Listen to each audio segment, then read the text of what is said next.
Yes, guys, what's going on? So, Adrian Broner beats Granados today. I had him winning as well, about maybe a round or two.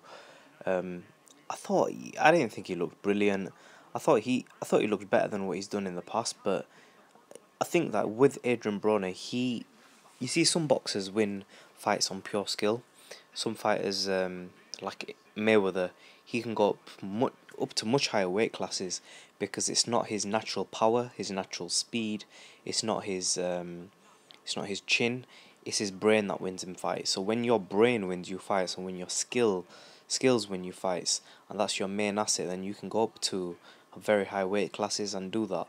Adrian Broner has the skill set. He's a more skilled fighter than I'd say someone like Thurman. He's a more skilled fighter than Porter. Um, but the problem with Adrian Broner is he doesn't have the power of Thurman. He doesn't have the work rate of Porter. He doesn't have the chin of Porter, the toughness of Porter. So that's the problem with Adrian Broner.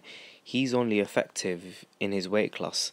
When he's in a good weight class where he can muscle the other guy around and he's got the speed, etc., he'll be very good. But if he's fighting in a weight class where, you know, at 147 pounds, where his power's clearly not carried up, he can't last in that weight division. And we saw against Granados that he wasn't able to back Granados up. He wasn't able to at any point wobble Granados. He wasn't able to, even his punches just weren't keeping him off him. And the result was Granados kept coming forward, and it was just Adrian Broner's sharp punching what kept him in the fight and won him the fight. A lot of people probably felt like Granados won the fight, but it was close, and split decision, that's fine. One of the judges had it really in Granados' favour. I can't see how someone could score it for Granados that much, but it doesn't matter. I'm happy with what the judges do because I've learnt to accept it. But with Adrian Broner, I just think that he needs to move back down to £140. No matter what he does, no matter how he does it, he needs to move back down to 140. If he can't make the weight, man, force yourself. Really force yourself, because at £147 you might as well not box. £147, I'll name you the fighters. Timothy Bradley beats him. Manny Pacquiao beats him. Jesse Vargas maybe could probably, I don't know, maybe beat Adrian Broner, I don't know. But I mean, every single body else, I mean, that's three fighters, right? Then you've got the likes of Errol Spence, you've got Keith Thurman, you've got Danny Garcia, you've got Amir Khan, you've got Sean Porter, you've got Kell Brook. You know, I mean, where does Adrian Broner fall in that mix? He's ranked at like number 10 or 9 in my opinion. I think he's the 10th or ninth best fighter at £147. Um, I mean, what happens if he faces Robert the Ghost Guerrero or Andre Berto? I mean, these fighters right here he could probably beat, but it's not going to be easy for him. It's going to be very difficult. Where does that rank him? 12, 11, 13, 10, 9? I mean, if you can't beat them fighters, then that's where you're at. And I definitely don't think Adrian Broner's top 5 at welterweight. You see, the thing is that if Adrian Broner was a little bit bigger and a bigger frame, taller, a little bit more chunked out, I think he can beat Danny Garcia, or I think he can beat Thurman, and he's got the skill sets to do it. But he doesn't have the natural power to keep them fighters off him, and that's the problem he's facing.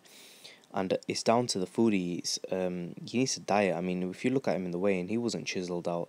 I mean, Adrian Broner is like one of the least ripped black guys that I've seen in boxing. A lot of African Americans that you see, especially in boxing, are very lean. I mean, you take a look at Mayweather. You take a look at Andre Berto. You take a look at even Kell Brook, who's got Jamaica genetics. Yeah, you take a look at Sean Porter. I mean, all these fighters are leaner than Adrian Broner on fight night, and you know Adrian Broner, he's he's just I don't know what he's doing with himself. He's saying that he's concentrating on the sport, but I think the problem is he can't.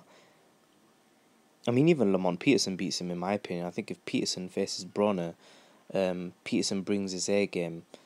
I'd probably maybe favour Broner at this point, because Peterson didn't look very good in this fight, but I mean, Peterson could muscle Broner around. So really, where does this leave Adrian Broner?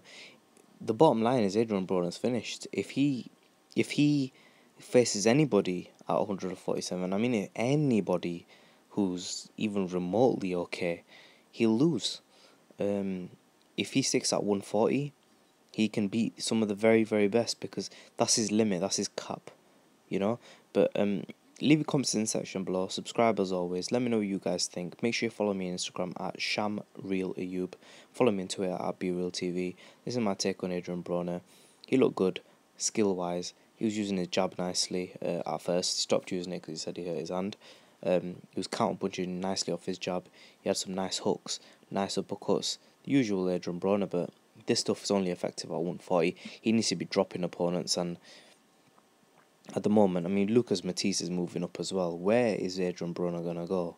You know, the division is just so stacked at 147. He needs to stick at 140 because he's the smallest guy out of all these 140 fighters, and he's a boxer. You can't be a small boxer, you know? Leave your comment section below, subscribe as always, Be Real TV. Let me know what you guys think in a bit.